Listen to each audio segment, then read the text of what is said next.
wagqibela nini ukuthuthuzela nokuhamba nobani onentlungu? Ekubona kwethu kunjalo, elilizwe sikulo liyantywizisa, lilizwe lamathontsi egazi ngenxa yokusweleka kwabantu abanako ukuthuthuzela nabakwaziyo ukuhamba nentlungu yabanye abantu. Ekubona kwethu kunjalo, abantu namhlanje baqola ukufa bebhubhela kwezabo intlungu ngenxa yokungathembi mntu.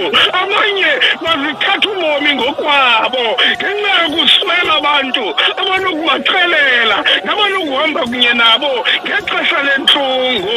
Nangu umbuzo, mphulaphuli, naye na umntu onokuhamba kunye naye?